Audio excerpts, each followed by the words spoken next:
Hustle culture is outdated and overrated. And we see this in every aspect of our society. People aren't staying in jobs for 30 years anymore. They're leapfrogging around. There's a demand for these hybrid models of work from home.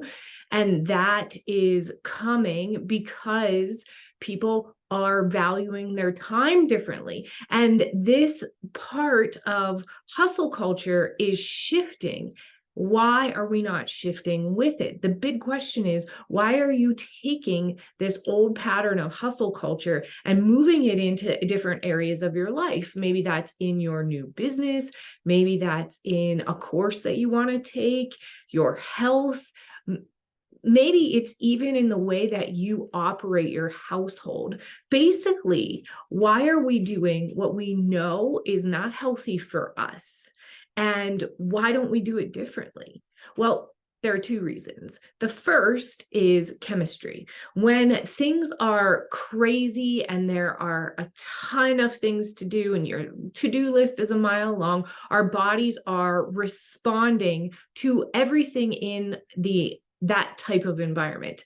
So whether that is you listen to heavy metal versus classical music. You are in a situation where you're presenting in a meeting versus being a silent contributor to that meeting. Maybe it comes down to how you operate socially. Do you have quiet dinner parties, or are you in, a nightclub or a bar? All of this impacts our inner health ecosystem, which impacts whether or not we're getting the results we want. What is interesting about this, and what I find so fascinating, is whatever is going on in our environment, whether that is your personal life or your work life, that is going to come out in at least three different ways. The top three. One is productivity. So why is it that people get more done when they have less time? The procrastinator, right? If you're that person that waits till last minute, the deadline's coming up. You got to pack that suitcase. You got to get ready. But for some reason, you're always in that pinch point, that place of fight or flight and rush. That is because chemically, your body does better when it's under mild amounts of stress. There's that positive stress, and then there's that negative stress. And oftentimes, our bodies are wanting some level of stress. The second option, when you're looking at how your body is responding to the external environment that you either create or you're part of, is being in a really calm state of mind, a regulated state in your body. And that can lead to peaceful thoughts, a slower pace. This is what we're all looking forward to when we go on vacation, right? Those breaks, those times away where everything feels calm and ease and in harmony, and why we get so irritated when that doesn't come into play, when we've planned for it, we're ready for it, we need it, and for some reason that doesn't happen. And then the last thing that our body does to respond to the external environment, whether that is at work or at home or in social settings, is create nervous energy. So when you are in these states, either you're productive, you're feeling calm and your thoughts aren't racing, or you're in a state of nervous energy, your body is responding physiologically. So sometimes people are like, well, what can I do about it? Well, that's where we run into this habit of being a hamster on a wheel. Right? So you actually physically have to do things that will take you away. You have to interrupt the pattern, because our bodies are these wonderfully designed machines or creations that operate in homeostasis. So that means that you don't want to, your body does not want to shift. When you're sitting, you're sitting. When you're walking, you're walking. So it's something called the 5-second rule. So you have 3 to 5 seconds to actually take an action when you think about it. So let's say you are sitting on the couch, you're watching TV, and you think, oh, I should really get up. I don't need to watch this anymore. I should really get up and do something. You have 3 to 5 seconds. This is chemistry. This is physiology. And once people understand that, then that can motivate you to interrupt the pattern, whatever pattern that might be. Scrolling, maybe, you want to learn a musical instrument, you have everything, but it's tucked away somewhere so that your house can look organized, and you think, I need to go practice. You have 3 to 5 seconds. Go do something. Even if you just shift your body will then use that momentum to then go to the next place, to the next place, to the next place. It's like a waterfall. So that's the first thing. You have to interrupt that pattern. And you do that by, the easiest way is getting into your emotions. That's the easiest way, or your 5 senses rather: physical, touch, smell, visually looking at something, listening to music, and taste. Now, taste is a tricky thing because sometimes we inadvertently go to the food as a way to interrupt the pattern, but then we get into that pattern. So it's sugar, salt, and that doesn't help. The second way, and it's more difficult, I'll be honest, is to reframe your thoughts or to slow down your thoughts. And you do that using herbs and natural remedies. And you can also train your mind. But what I think is so fascinating outside of the chemistry is the second reason that we're still in this hustle culture mentality. And we take it, even if we don't want it, even if we say we don't want it, we take it into other areas of our life. And that is because we are in a place of habit, subconscious autopilot, don't even recognize we're doing it. And I know this so well because that is what I have been unwinding for years, and what most of my clients come to me about. It is this demographic that I specialize in, and we know what this is about. So it's type A's, it is the perfectionists, the people from the ages about 40 to 70, and women, obviously, they can really get into this hustle culture without realizing it because we have been programmed subconsciously to multitask. Do you remember there was a time when everybody was like, women can multitask better? Well, they can't. They might look like we're multitasking better, but we're just internalizing the stress. And I work with high achievers, and these are the demographics of people and these categories of people that have really had the subconscious messaging that has consisted of work harder, earn your keep, people have it worse than you. Remember that one? Roll up your sleeves, get your hands dirty, early bird gets the worm. What about idle hands? What's that one? Idle hands are the devil's work. I think that's how it went. If you're on time, you're late. Come on, get ahead of the competition. No rest for the weary. Boredom is the absence of a good idea. I feel like I could go on and on and on. So do you have any? Do they come to mind? Maybe it was your mother that told you. Maybe you had an old boss that used to say something. Why is it that I can come up with tens of these? Probably hundreds. I try not to, but they just kind of roll off your tongue after a while. But why is it that I can come up with all of these? And you likely can too, because it was ingrained in us. This is the subconscious autopilot aspect that you really need to be aware of so that you can make changes in your health and in your life. Because we take the subconscious with us everywhere. It's the limiting beliefs that we take with us into our free time, our relaxation time. And then all of a sudden we're like, why can't we relax? Well, we identified one issue chemically. We have trained ourselves to go with that stress response. And then secondly, there is a subconscious mantra, so to speak, that has been ingrained in this area, in this demographic that I'm referring to. So let's just take one aspect of our lives. Let's just take health, for example, your health.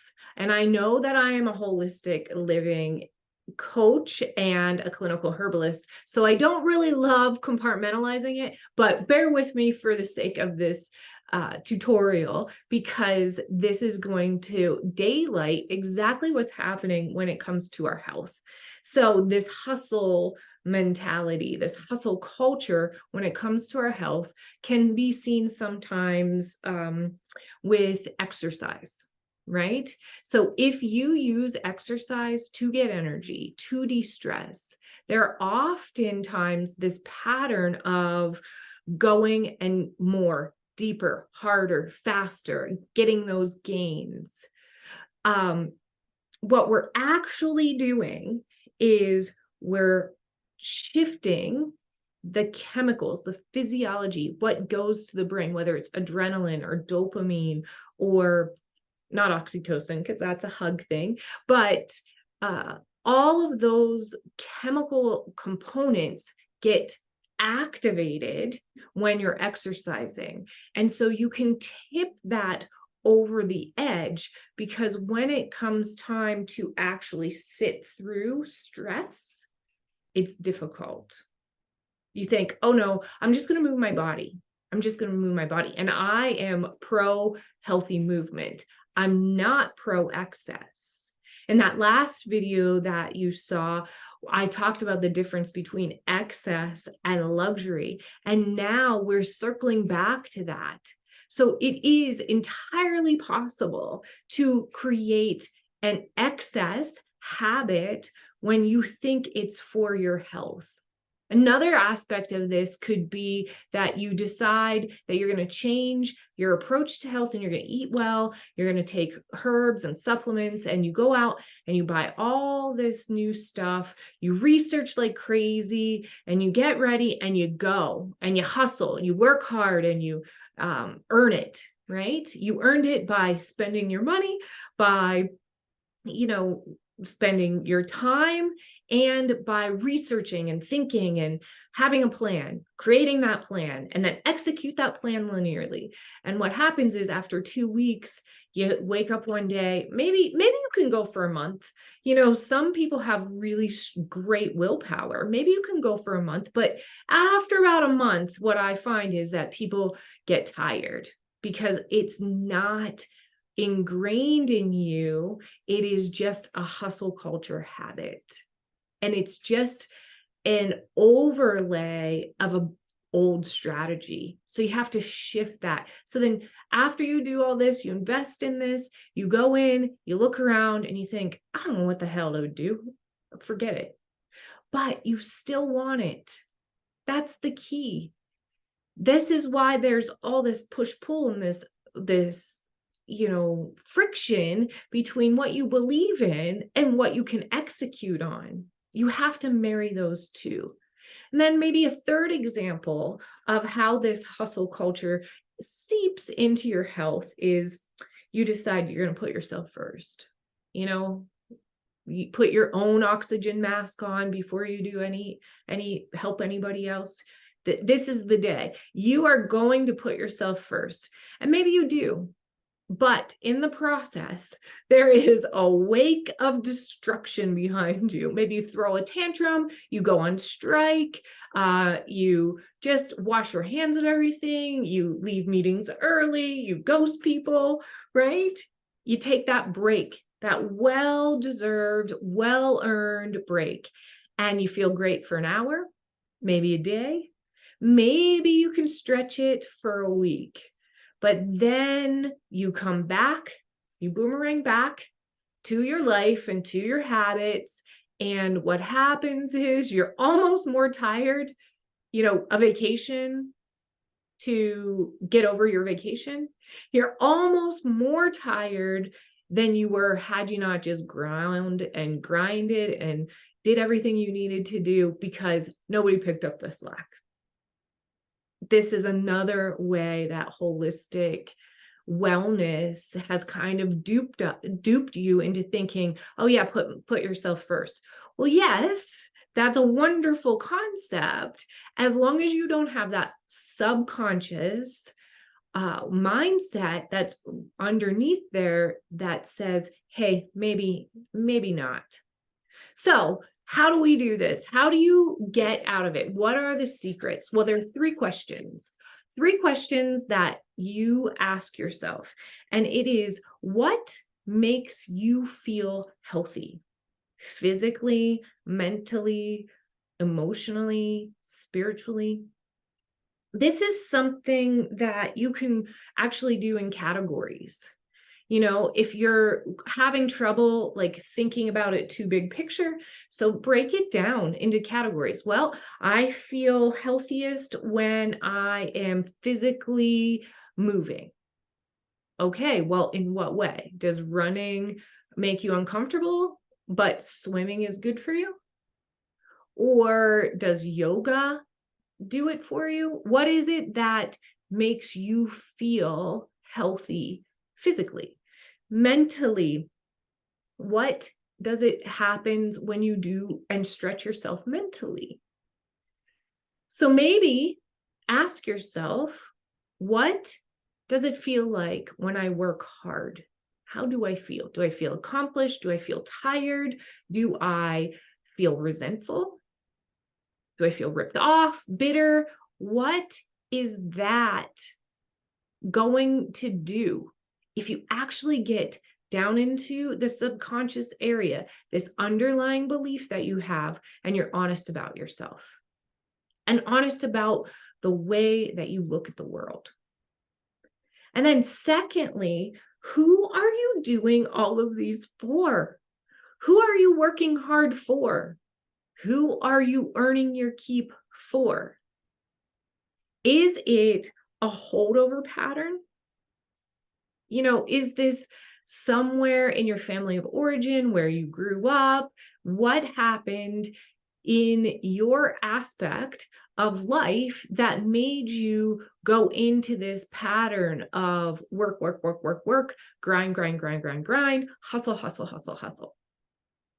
There is always a time where you have to put in effort. There is always a time where you work harder than at other times.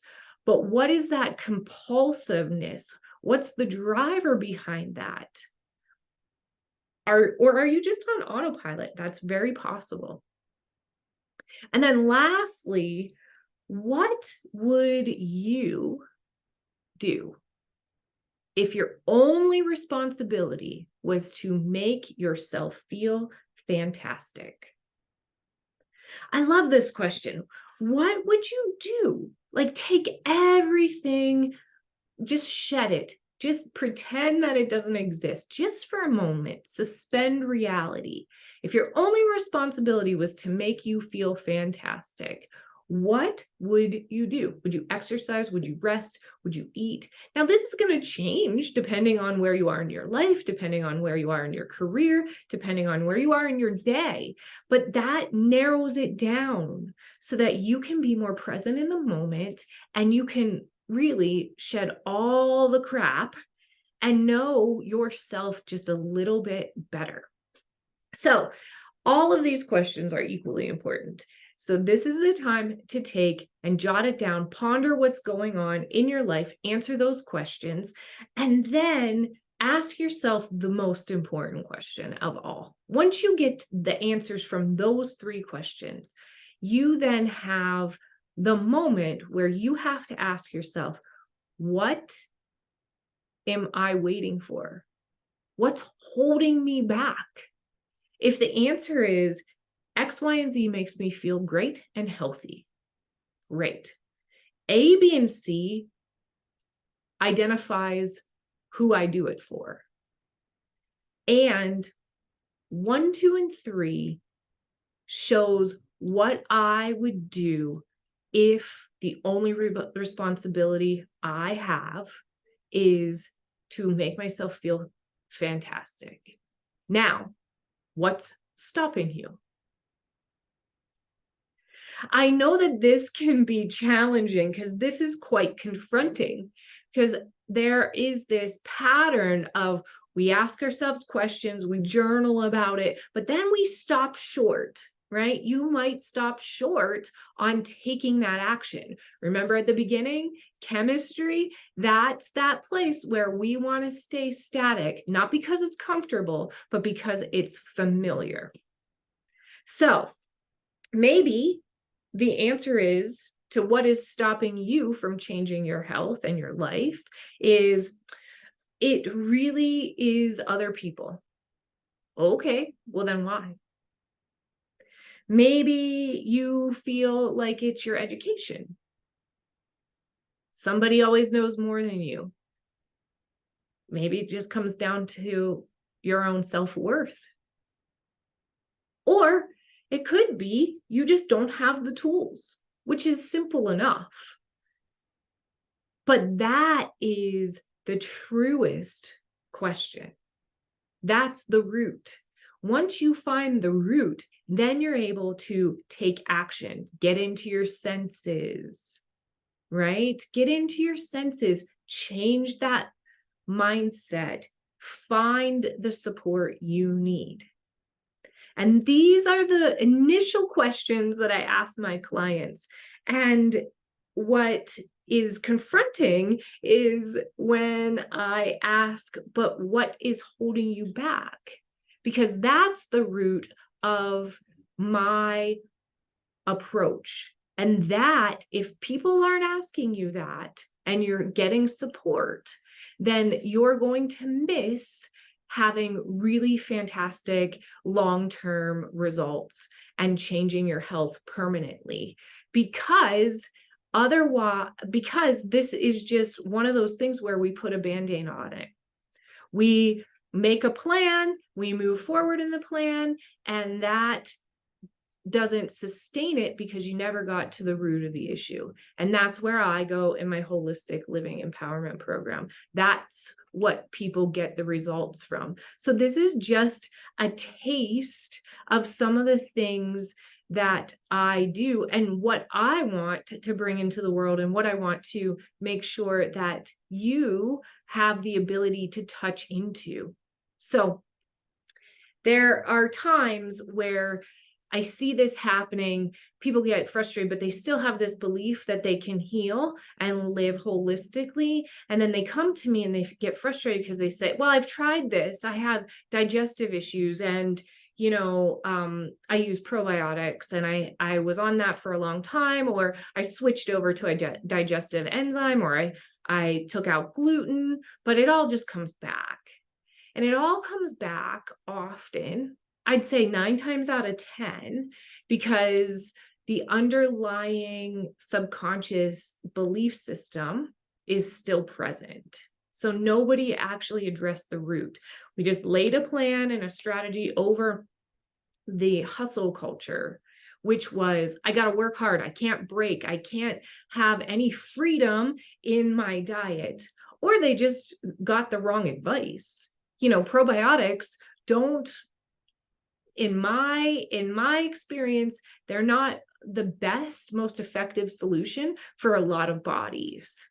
But you wouldn't know that if you're just following on your own research in your own time, because what really is beautiful about you is you are unique and you need customization. You just do. That is where things really begin to change for the better and forever, really, permanently. So if this is 100% speaking to you, let me know what you discovered, what you uncovered, what your subconscious belief is that you didn't realize. Give me one of those, what are they called? Like quotes. Like, what did your parents say? What did you even come up with, right? Let me know what you want to get rid of in terms of that hustle culture and that mentality. And what is really holding you back? Let me know. Write me privately, put it in the comments of wherever you're seeing this video. And I will make sure to stay in touch with you as we continue down this path until our next holistic rendezvous. May you live in luxury and holistic health.